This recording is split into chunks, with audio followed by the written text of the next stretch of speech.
cave in southern Germany, and a fragment of mammoth ivory smaller than a thumb. In 2008, archaeologists working the Hohle Fels cave pulled 6 pieces of carved tusk out of sediment that hadn't been touched in 40,000 years. When they fit the pieces together, they found a woman. Or rather, they found a body reduced entirely to the parts a Paleolithic carver apparently thought mattered. Exaggerated breasts, a deeply incised vulva, no face at all. Where a head should be, there's a carved ring, like the figure was meant to be worn as a pendant, hung around someone's neck, carried against someone's chest. This is, as far as anyone can currently prove, the oldest depiction of a human body ever found. Not a hunting scene, not a god, a sexual body carved with obsessive anatomical precision by someone 40,000 years ago, at a moment when the same species was also inventing the flute, the needle, and the first spoken languages complex enough to carry a grammar. For most of the history taught in classrooms, sex is treated as a footnote to human history, something that happened, obviously, because the species kept reproducing, but not something anyone bothered to interrogate the way war or agriculture or religion get interrogated. That's backward. Sex is one of the only human behaviors that shows up, obsessively, in the very first objects humans ever chose to make. And the way different societies have organized it, who's allowed to have it, with whom, under what rules, and what happens to the people who break those rules, turns out to be one of the most reliable fingerprints archaeologists have for reconstructing how a society actually worked, underneath whatever it told itself it was doing. The Hohle Fels figure isn't an isolated curiosity, either. It belongs to a much wider tradition archaeologists call Venus figurines, small carved female forms found across an enormous stretch of Ice Age Europe, from modern-day France to Russia, dating across a span of roughly 25,000 years. Nicholas Conard of the University of Tübingen, who led the team that excavated the Hohle Fels figure and published the find in the journal Nature in 2009, has argued that the sheer geographic and temporal spread of these figures suggests something more than decoration. Whatever purpose they served, fertility ritual, sexual instruction, status object, something with no modern analog at all, early humans were carrying a specific, consistent visual language about sexualized bodies across an entire continent for a span of time longer than the whole of recorded history that followed it. Most of these figures share the same pattern the Hohle Fels carving established: exaggerated sexual characteristics, minimal or absent facial detail, and clear evidence of wear consistent with being worn or handled repeatedly rather than displayed and left untouched. Whoever made and carried them, they weren't passive art. They were used. This isn't a video about biology. It's a video about the astonishing amount of social engineering humans have built around a behavior that, left alone, doesn't need any engineering at all. So what's actually going on here? Why would a species build entire legal codes, religious systems, and economic structures around something this basic? The honest answer is that sex was never just sex. It was property law before property law existed. It was the first line item in the invention of inheritance. It was, in more than one ancient civilization, the exact mechanism by which a small group of people figured out how to control everyone else. Tracing the real history means starting before civilization, in the deep window of time before anyone had invented the idea of husband or wife at all, and watching, chapter by chapter, exactly when and where those ideas got bolted on. The first stop is a site in central Turkey that upended almost everything anthropologists thought they understood about how early farming villages structured intimacy. Çatalhöyük sits in the Konya plain of central Anatolia, and by around 7400 BC, it was home to as many as 8,000 people living in a dense honeycomb of mud brick houses with no streets between them. Residents walked across the rooftops and climbed down through holes in the ceiling. British archaeologist Ian Hodder has led excavations at the site since 1993, running one of the longest continuous digs in the history of the discipline, and what his team found inside those houses broke the standard assumption about how ancient families were organized. There's no evidence, in 9,000 years of continuous occupation, that Çatalhöyük ever organized itself around what a modern observer would call the nuclear family. Houses were rebuilt on the exact same footprint for generations, sometimes 70 to 100 years, but genetic testing on the human remains buried beneath the floors. Published by Hodder's team and geneticist Aaron Yink's collaborators in the journal Science in 2022, found something the excavators didn't expect. The people buried together under a single house were, in most cases, not close biological relatives. A child buried in one house might share more DNA with someone buried 3 houses over than with the adults directly above them. That finding matters enormously because it suggests residence wasn't organized around biological fatherhood the way later agricultural societies would insist it had to be. Households may have been organized around something else entirely, chosen kinship, ritual affiliation, or descent traced through women rather than men. And the art inside those houses backs it up. The most famous images from Çatalhöyük are the so-called seated woman figurines, full-bodied clay women, often shown flanked by leopards or seated on what looks like a throne with animal head armrests. While male imagery at the site is rarer and, when it appears, is often violent or hunting-themed rather than domestic. Whatever social order Çatalhöyük ran on. It wasn't a script that later readers would recognize as patriarchal marriage. But that's exactly where the argument gets complicated, because the moment anyone tries to generalize early humans into a single sexual system, the evidence pulls in 2 directions at once. In 2010, psychologist Christopher Ryan and physician Casilda Jeth published a book called Sex at Dawn, and it became one of the most widely read and most contested arguments in this entire field. Their claim was that pre-agricultural humans lived in something close to sexual egalitarianism, multiple partners, shared child rearing, minimal jealousy, and that monogamous marriage was a relatively recent invention that arrived only once agriculture created private property worth protecting and passing down. It's a compelling story, and it's the version most likely to show up in a viral internet post. It's also, according to a large share of the anthropologists who actually study living hunter-gatherer societies, not well supported by the data. Anthropologists Ryan Schacht and Kim Hill, reviewing ethnographic and genetic evidence across dozens of documented foraging societies in a 2015 paper published in Evolutionary Anthropology, found that most hunter-gatherer groups studied in the 20th and 21st centuries, the Hadza of Tanzania, the Ake of Paraguay, the Jew Hoansi of the Kalahari, practice something closer to serial monogamy with occasional, socially tolerated affairs, not generalized group partnership. Paternity testing among the Ake, conducted by anthropologist Kim Hill's own long-term fieldwork, found that most children do have a socially recognized primary father, even in societies where a child is understood to have partial biological contributions from more than one man, a concept called partible paternity, where multiple men can be treated as contributing fathers to a single child, each with some social obligation toward it. So the real picture isn't ancient humans were secretly polyamorous or ancient humans were secretly nuclear family monogamists. It's messier and honestly more interesting. For most of the deep past, human societies ran a wide menu of overlapping systems, pair bonds, partible paternity, occasional group cooperation in raising children. And which system dominated depended heavily on ecology, on how much a group depended on stored food versus foraged food, and on how much male provisioning actually mattered to a child's survival. There wasn't one ancient sexual order. There were dozens, running in parallel, shaped by local conditions.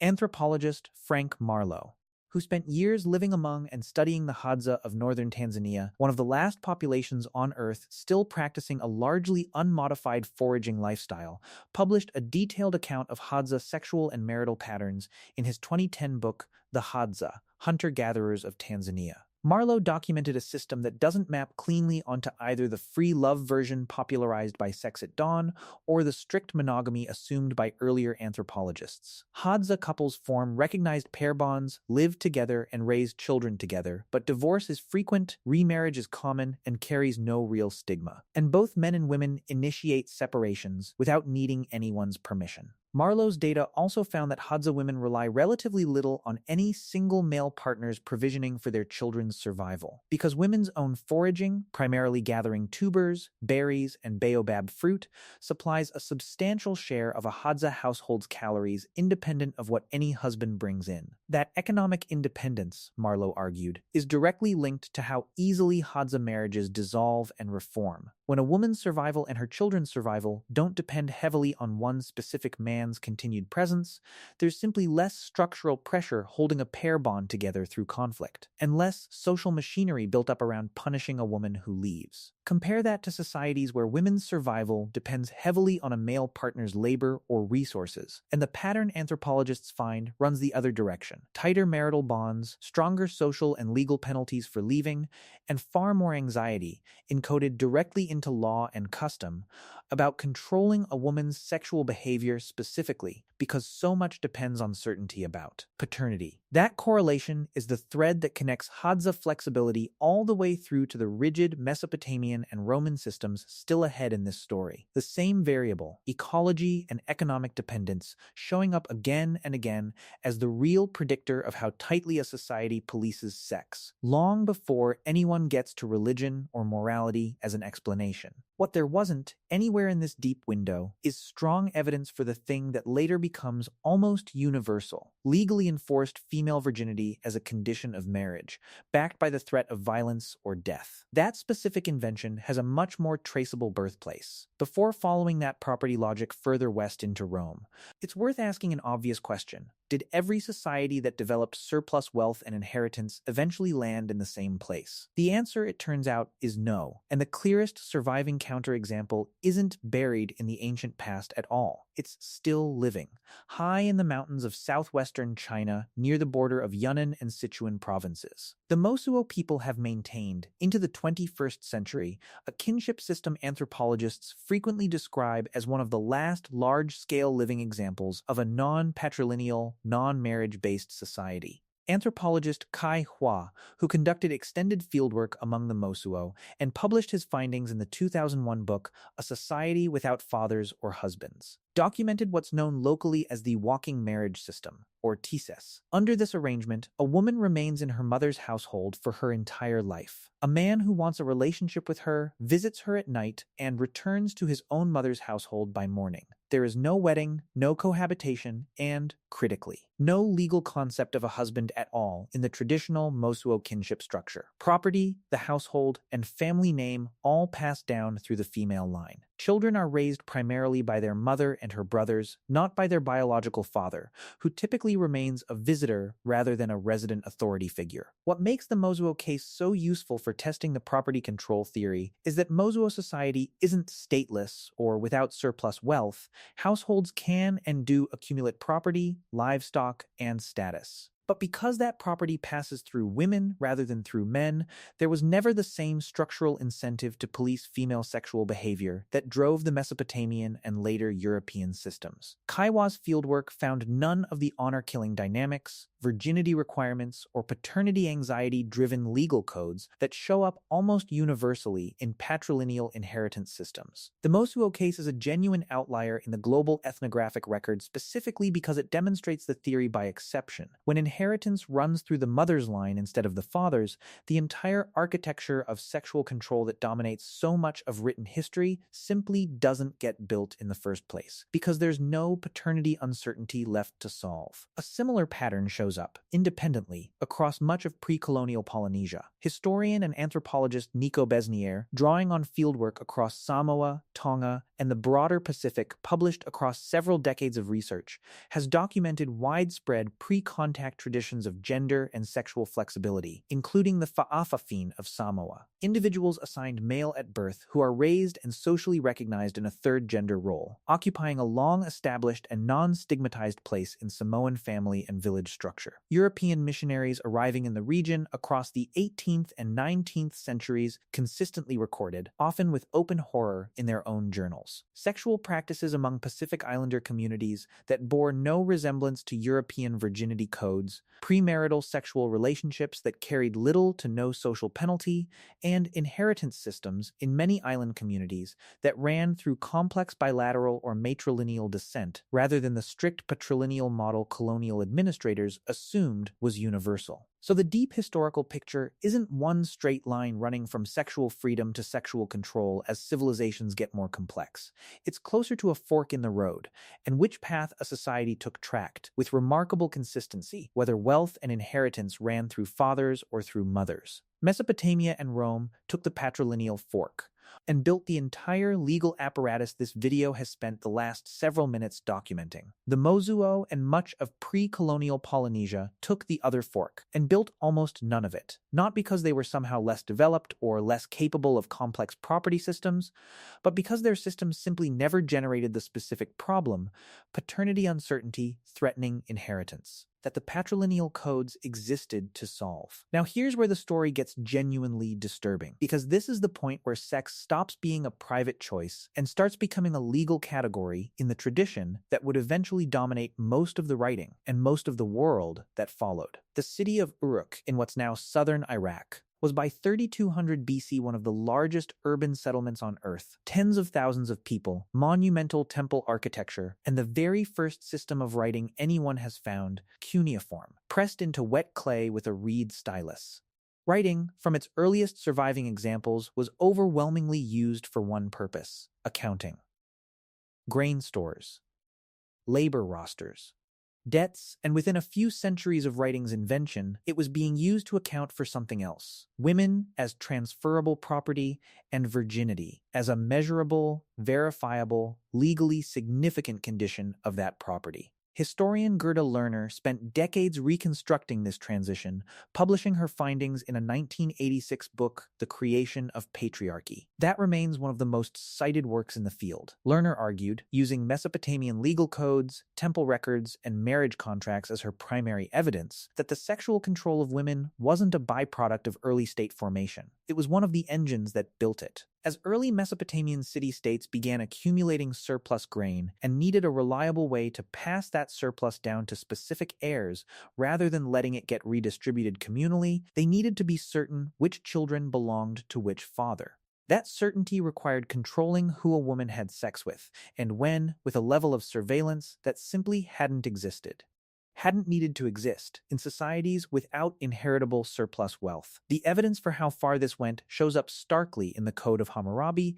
issued around 1754 BC under the Babylonian king Hammurabi and preserved on a 25-meter black diorite stele now held in the Louvre. Of the code's 282 laws, more than a dozen deal directly with female sexuality. And the penalties are asymmetrical in a way that reveals exactly what the law was protecting. Law 129 states that a married woman caught having sex with another man should be bound with him and thrown into the water, a death sentence, unless her husband chose to spare her. There was no equivalent law punishing a married man for sleeping with an unmarried woman.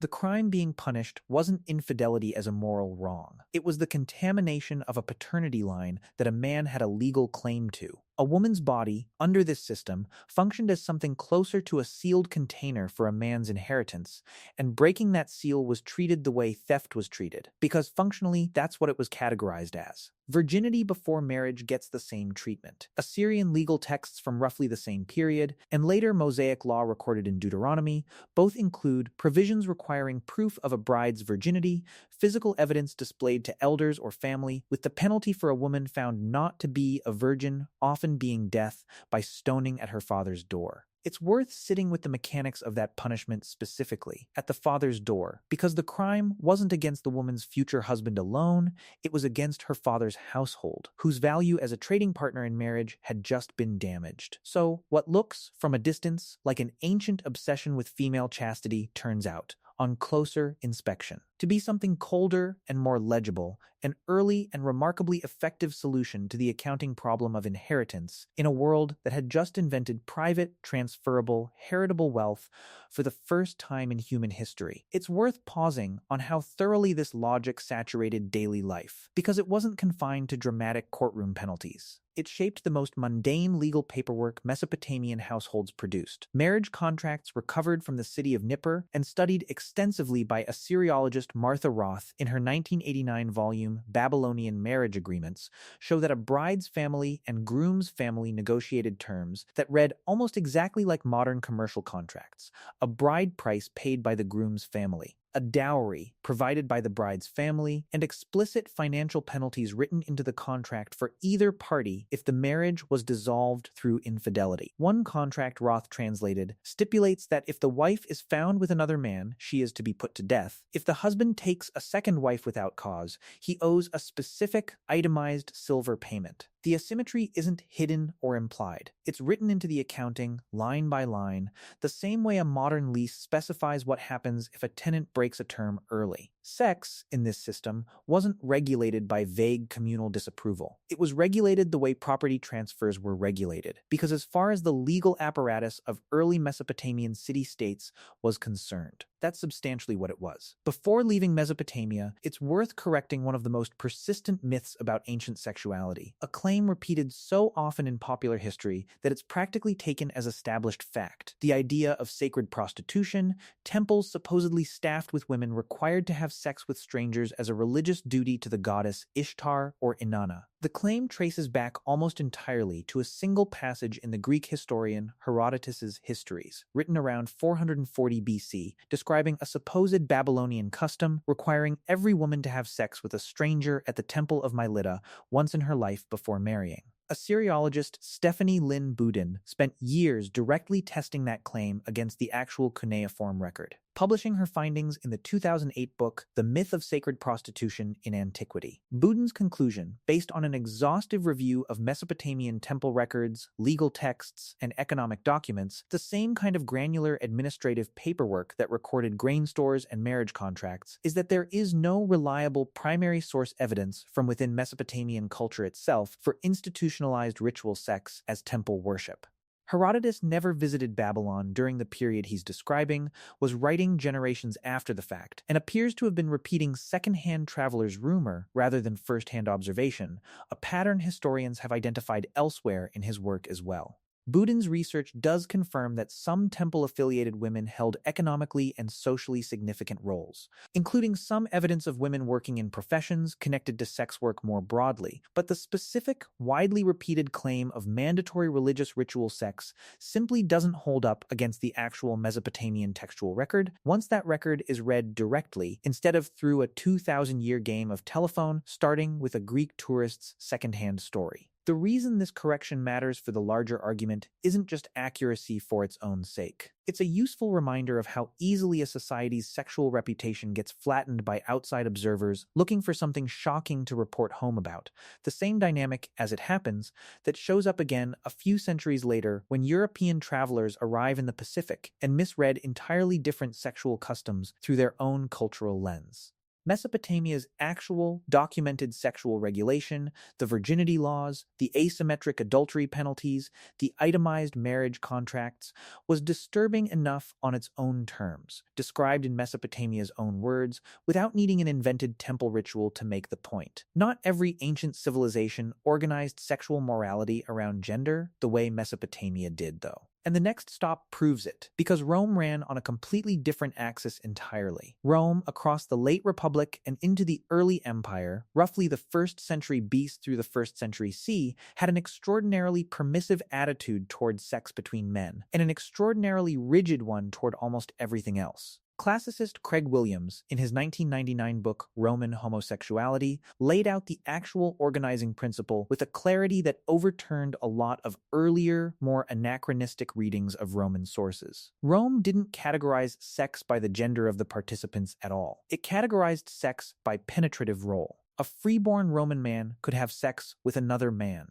a slave, a prostitute, a social inferior without any damage to his reputation or masculinity, provided he was always the one penetrating. The moment a freeborn citizen man was penetrated by anyone, he became an object of serious social contempt, regardless of the gender of his partner. The Latin vocabulary itself encodes this. There's no Roman word that maps cleanly onto the modern concept of homosexual or heterosexual, because that binary wasn't the one Roman culture was tracking. The operative categories were active and passive, dominant and submissive, penetrator and penetrated, and those categories mapped directly onto Roman ideas about citizenship, freedom, and social rank. A citizen penetrated another body the way he governed a household or commanded in war. Being penetrated made a man legally and socially equivalent to a woman or a slave, the two categories Roman law defined as properly, permanently penetrable.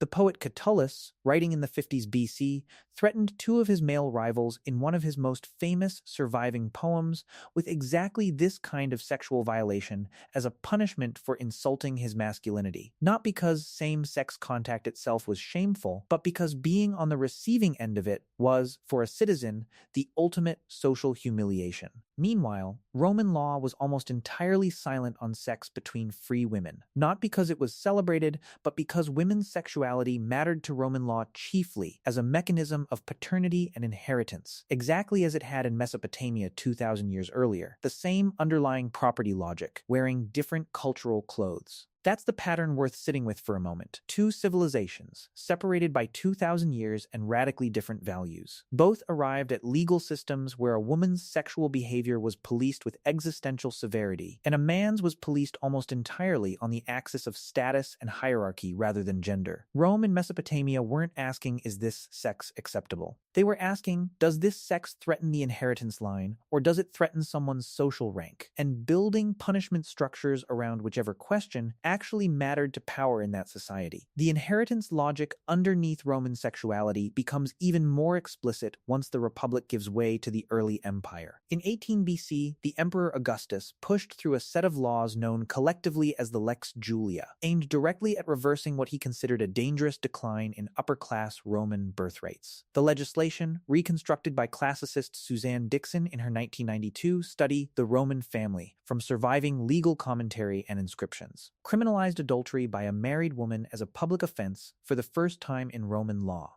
meaning it was no longer a private family matter a husband could handle quietly, but something the state itself could prosecute, with exile as the standard penalty. The same laws financially penalized unmarried citizens and childless couples above a certain age, denying them the right to receive inheritances from anyone outside their immediate family. Augustus wasn't moralizing in the abstract. Rome's citizen-soldier class had been thinned by decades of civil war, and the empire needed reliable, legally unambiguous heirs to keep its aristocratic property structure intact across generations. The Lex Julia turned reproduction into something close to a civic duty enforced through inheritance law, the same underlying mechanism found in Hammurabi's Babylon almost 18 centuries earlier, updated for an imperial bureaucracy that could actually enforce it at scale. There's a temptation, at this point, to assume the story ends with Rome, that the ancient world built the machinery. And everything since has just been that machinery running on autopilot. It didn't end there. If anything, the machinery got a major structural upgrade about 4 centuries later, in a period most people don't associate with sexual history at all: the early Christian church's formal theology of celibacy and marriage. Historian James Brundage spent much of his career reconstructing this transition, publishing his landmark 1987 study Law, Sex, and Christian Society in Medieval Europe after working through thousands of surviving church court records, papal decrees, and theological texts. Brundage's research traces how a religious movement that began, in its first few centuries, with a genuinely radical strand of thought. The Apostle Paul's letters express real ambivalence about marriage itself, at one point suggesting it's a concession for people who can't manage celibacy, gradually built over thousands of pages of canon law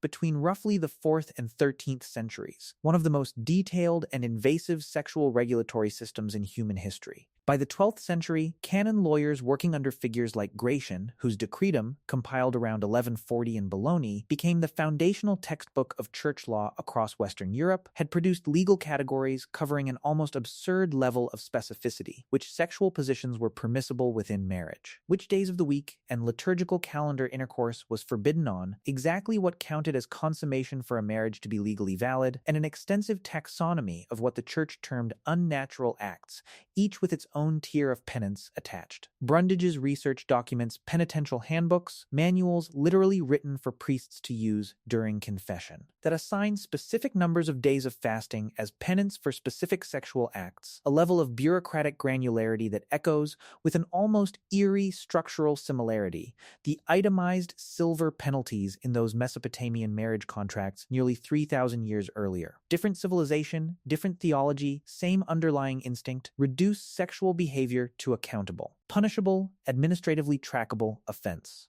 What makes this period specifically relevant to the inheritance argument, rather than simply a story about religious moralizing, is what the church did with illegitimacy. Historian Sarah McDougall, in her 2017 study Bigamy and Christian Identity in Late Medieval Champagne, documents how canon law's increasingly rigid definitions of legitimate marriage directly determined who could legally inherit land and title across medieval Europe. A child born outside a church-sanctioned marriage wasn't just socially stigmatized, they were. In the majority of medieval European jurisdictions, legally barred from inheriting their father's property or title at all, a rule with enormous consequences in a feudal system where land was essentially the only form of durable wealth that mattered. The church, in other words, didn't just moralize about sex from the pulpit. It became the institution that certified which children were entitled to property and which weren't, which gave it direct, practical leverage over the sexual behavior of everyone from peasant farmers to reigning kings, a leverage it used aggressively,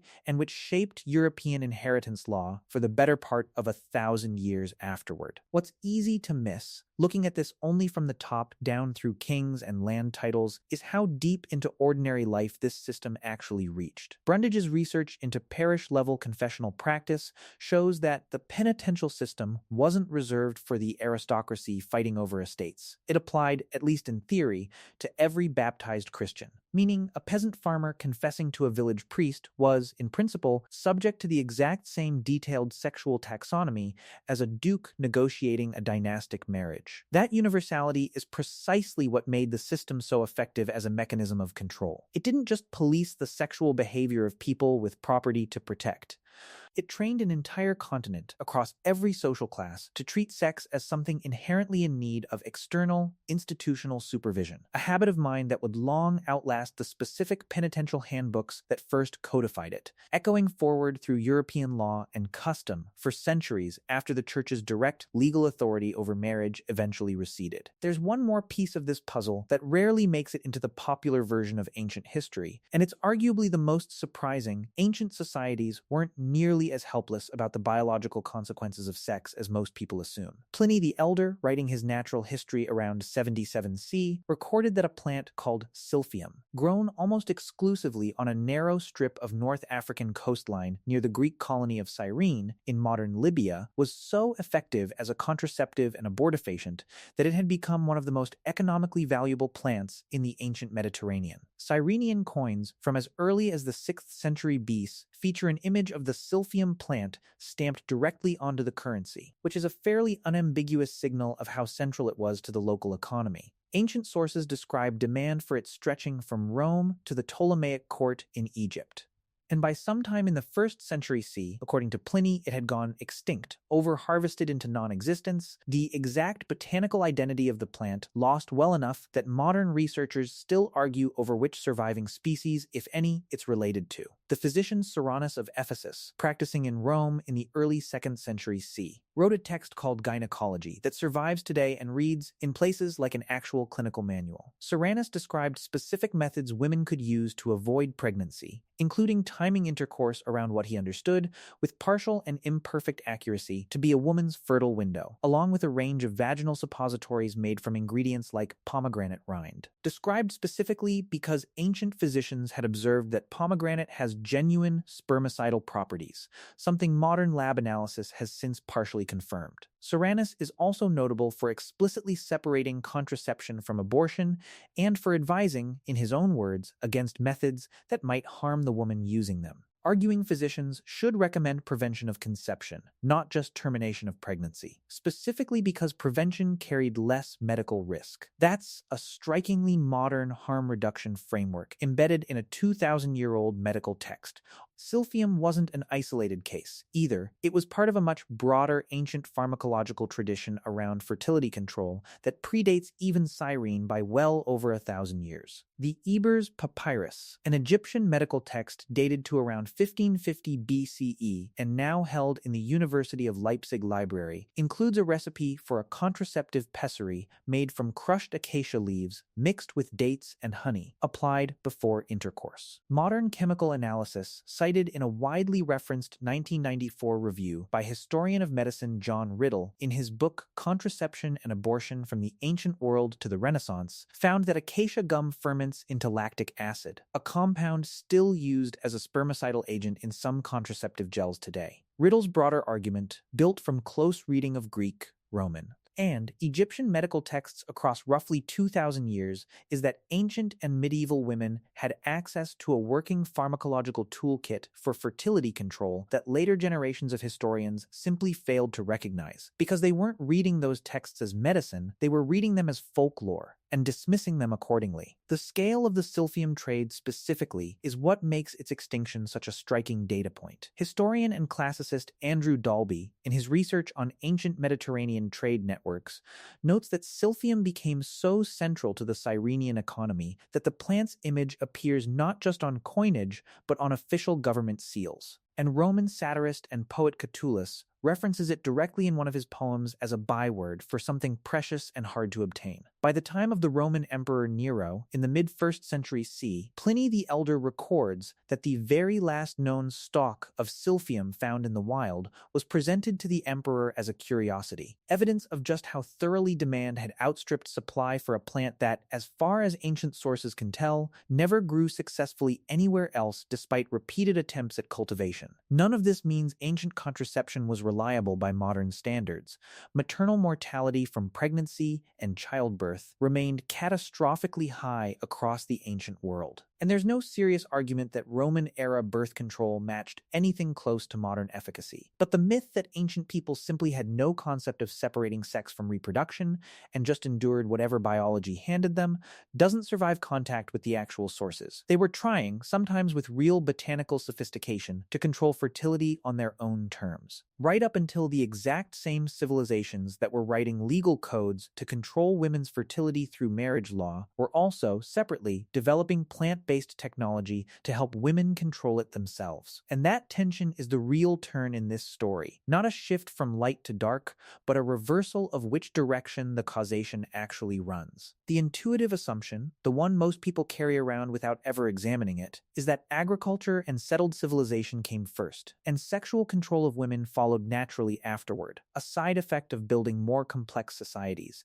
the unfortunate but incidental cost of progress. Gerda Lerner's research, along with a century of archaeological work that built on and revised Friedrich Engel's much earlier 1884 argument in The Origin of the Family, Private Property in the State, points toward something closer to the opposite. The control of female sexuality wasn't a side effect of early state formation. It was one of the core mechanisms that made early state formation possible in the first place. Think about what a heritable property system actually requires to function at all. It requires a way to know, with confidence, which child belongs to which father, so that land, livestock, and stored grain can be passed down a specific line instead of being redistributed communally every generation. Without that certainty, there's no way to build multi-generational wealth concentration. And multi-generational wealth concentration is, according to Lerner's argument and the archaeological record from Uruk onward, one of the essential preconditions for the kind of stratified, class-based society that produces kings, temples, standing armies, and eventually empires. Controlling women's sexuality wasn't a cultural preference layered on top of civilization.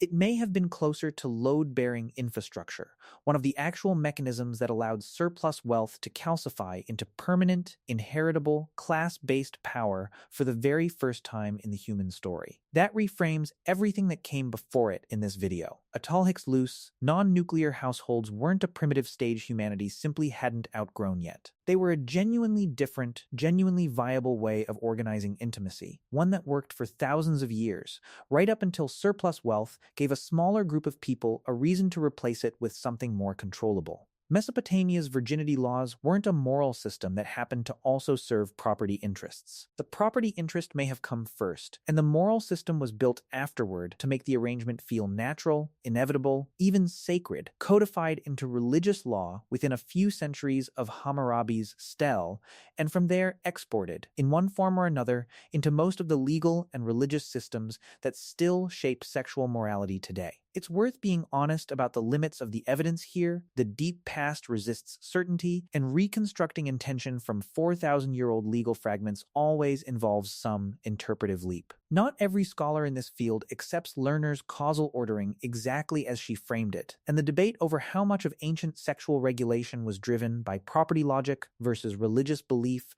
versus simple social control remains genuinely unsettled. But the broad pattern that sexual control tracks the emergence of inheritable private property with suspicious precision, appearing in the written record almost exactly when the accounting tablets start appearing too, holds up remarkably well across multiple, independently developed ancient civilizations that had no contact with each other at all, which raises an uncomfortable closing thought. A great deal of what still gets treated, today, as timeless moral instinct about sex. The idea that certain arrangements are simply natural, obvious, the way things have always been, turns out to have a start date, a place, sometimes even a specific king's name attached to it. The feeling of a sexual rule being ancient, inevitable, hardwired into human nature is very often exactly that, a feeling carefully constructed by systems built to make a 4,000-year-old accounting solution feel like something closer to a law of nature. And the Mosuo case, sitting there in the mountains of Yunnan as a living counterexample to almost everything Mesopotamia and Rome and medieval canon law built, is the detail that makes the whole theory testable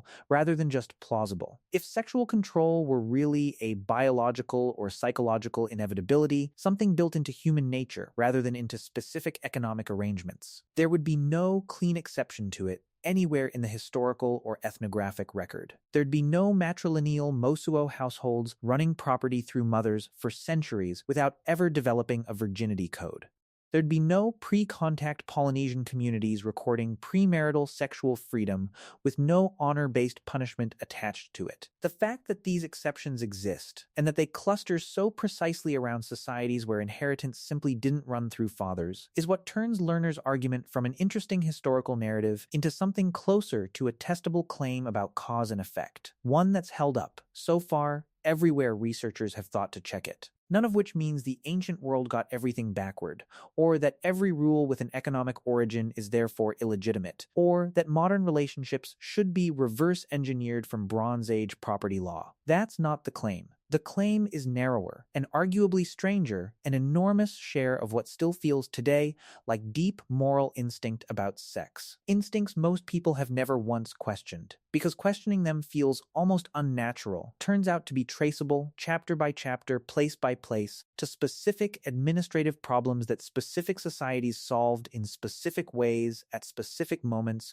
for reasons that had very little to do with morality and everything to do with grain, land, silver, and who was entitled to inherit them. The carved figure from Hohle Fels, faceless, made 40,000 years before anyone had written a law about virginity or drawn a line between penetrator and penetrated, doesn't come with an inheritance law attached to it. It's just a body, rendered by someone with no way of knowing that within a few hundred human generations. The thing they'd carved so plainly would become one of the most heavily regulated, litigated, and legislated aspects of human existence. Not because biology demanded it, but because somewhere along the way, someone worked out that controlling it was one of the most effective ways to control everything else.